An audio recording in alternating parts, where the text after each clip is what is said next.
နေဦးဤညနေခင်းသည်အုံမိုင်းလွန်လာသည်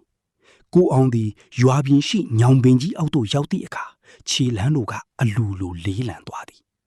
ထိုညောင်ပင်ကြီးသည်ရွာသားတို့အတွက်တော့အားကိုးရာဖြစ်တယ်လို့တစ်ဖက်တွင်လည်းကြောက်ရွံ့ဖွယ်ရာအမှောင်ထုတစ်ခုဖြစ်နေခဲ့သည်မှာနှစ်ပေါင်းများစွာ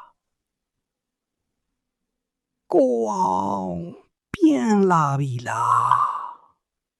တစ်ကိုင်းကြားမှာတိုးထွက်လာသောအတန်ကခတ်ကိုအောင်မော့ကြည့်တော့လေလှုပ်ရှားနေသောတိရွက်အချို့မှလွဲ၍ဘာမျှမရှိလေတိုက်နေသည်ဟုဆိုရအောင်လဲပတ်ဝန်းကျင်ကငြိမ်သက်လွန်နေသည်ညောင်ပင်ကြီး၏အောက်ခြေရှိအမျက်များကမြေပြင်ပေါ်တွင်မွေဟုတ်ကြီးများခွေနေတဲ့ကဲ့သို့ရှုပ်ထွေးနေသည်သူတတိထားမိသည်မှာထိုညောင်ပင်အောက်သို့ရောက်တိုင်းမြေပြင်ပေါ်ရှိသူ့၏အရေးသည်သူ့နှင့်အတူလိုက်မလာခြင်းမီ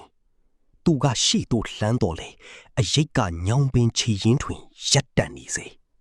ကိုအောင်၏နောက်ကျောတွင်ချွေးစည်းများပြေလာသည်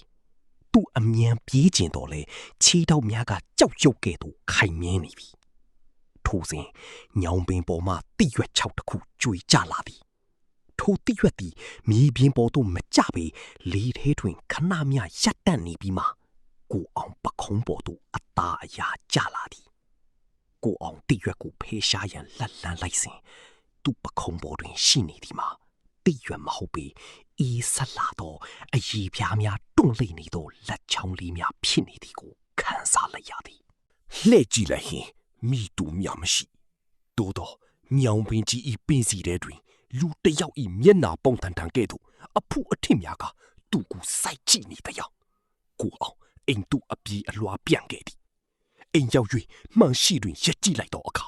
ကိုအောင်ဤမျက်နာတွင်ညောင်ရွက်ပုံတန်တန်အမာရွတ်တစ်ခုထင်ကြံနေခဲ့သည်ထိုညမှစ၍ကိုအောင်သည်စကားမပြောနိုင်တော့ပေသူပြောနိုင်သည်မှာညောင်ပင်ကပြန်မလှုပ်ဘူးဆိုသည့်စကားတခုသာရွာသားများကတော့ကိုအောင်ယူသွားပြီဟုဆိုကြသည်သို့တော့ညတိုင်းညောင်ပင်ကြီးစီမှာကိုအောင်အတန်နှင့်တူသောအိုဟစ်တံများကိုကြားနေရသည်မှာမိသူမြောက်ရှင်းပြ၍မရတော့ပုတ်စားတပုတ်ဖြစ်နေခဲ့သည်ညောင်ပင်အောက်မှကြာနေခဲ့သည်ကိုအောင်အရစ်ကကိုတကယ်ပဲကိုအောင်လားတမမဟုတ်တခြားအရာတစ်ခုလား